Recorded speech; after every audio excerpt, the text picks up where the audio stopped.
पूरा सर बिहार से लेकर के जो है यूपी से लेकर कोने कोने से सब लोग आ रहे हैं भरत भूषण तिवारी जी, तो उनमें आप क्यों नहीं गए सर? सब लोग जा रहे हैं। देखिए, भरत भूषण तिवारी जी जो है वो एक शिक्षक है, रोशन आनंद जी भी सपोर्ट कर दिए। देखिए, सपोर्ट तो हमारे तरफ से भी है और भरत जी को बस मैं एक ही बात कहूंगा कि क्रांतिकारी व्यक्ति थे और ऐसे ऐसे व्यक्तियों का भारत को जरूरत है। और हर व्यक्ति का अपना अपना एक दायित्व होता है, जैसे एक पिता का अपना दायित्व होता है, बेटा का अपना दायित्व होता है, वैसे ही एक शिक्षक होने के नाते मेरा अपना दायित्व है। और मेरे पीछे हजारों हजारों लाखों छात्र हैं जिनके सपने हमारे ऊपर टिके हुए हैं, तो सम्मान दिल से है और मैं हमेशा सम्मान करता था, हूं और रहूंगा। लेकिन अपने दायित्वों का निर्वहन करते हुए मुझे सम्मान करना है, इसलिए मैं नहीं गया और मुझे बहुत सारे क्लासेस लेने थे। और मैं जानता हूं कि मेरे बाकी भाइयों जो हैं, बाकी भाई और मेरे जो आरा के भाई बहन हैं वो वहां थे, समय तो मुझे जाने की आवश्यकता नहीं पड़ी, लेकिन ऐसी आवश्यकता होगी तो बिल्कुल मैं जाऊंगा और हमेशा जाऊंगा, क्योंकि ऐसे भाई बहनों का मुझे जरूरत है और देश को जरूरत है जो देश के लिए मर मिटने को भी तैयार होते हैं। और इसी तरह की कुछ वारदात जो है आपने देखा बिहार में कि बिहार का एक शेर जो है वो अपना जान गंवा दिया और किसी भी परिस्थिति में इनकाउंटर सही चीज नहीं था।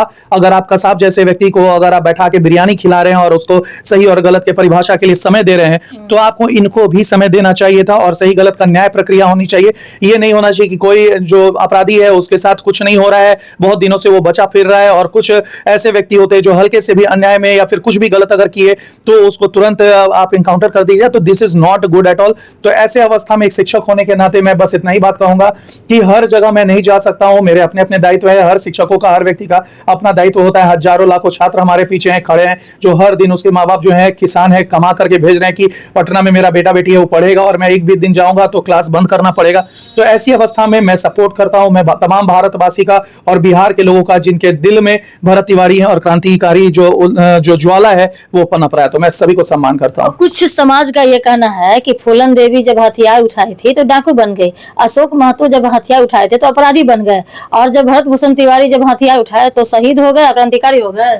देखिए, एक बात बताते हैं कि सब लोग ये देखता है कि क्या उठाया, सब लोग कह रहे हैं हथियार उठाए हथियार उठाए, लेकिन कोई भी इस परिभाषा को समझने का कोशिश नहीं करता है कि कोई भी व्यक्ति आखिर किस हद तक मजबूर होता है तब जाकर के वो हथियार उठाता है। आपने माइक उठाया, आप किस हद तक मजबूर हुए कि हाथ में माइक उठाना पड़ा? कहीं ना कहीं आपको लगा कि सही से जर्नलिज्म नहीं हो रहा है, कहीं ना कहीं आपको लगा कि जो न्यूज है वो सही से काम नहीं कर रहा है, तब आपने माइक उठाया। तो हर व्यक्ति को जब ये लगता है कि उसके साथ न्याय नहीं हो रहा है और अब उसको मैदान जंग में उतरना है, तब ही वो हथियार उठाता है। नहीं तो किसको शौक है भाई? हर व्यक्ति को है कि आराम से खाएगा, पिएगा, सुतेगा और आराम करेगा। और भारत ही नहीं, विश्व के 99% लोग आराम से जीना चाहते हैं। कोई भी हथियार उठा करके टेररिस्ट या फिर क्रांतिकारी बनना नहीं चाहते। वो मजबूरी होती है, वो उस समय का परिस्थिति होती है जो आपको वो बनाता है। और ऐसी परिस्थितियों में हमारा संविधान कहता है कि वैसे लोगों का सपोर्ट करो और वैसे लोगों को सही मार्गदर्शन दो और सही रास्ते पे लाने के लिए जितना हो सके उतना मेहनत करो। तो ये हमारे कानून व्यवस्था में भी है कि, और हमारा न्याय भी यही कहता है कि 99 अपराधी छूट जाए लेकिन एक जो है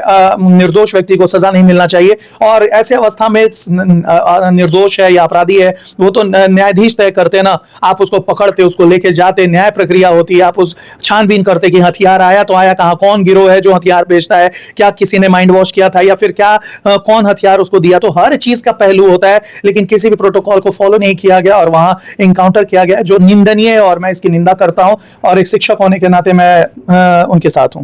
चलिए, बहुत बहुत धन्यवाद।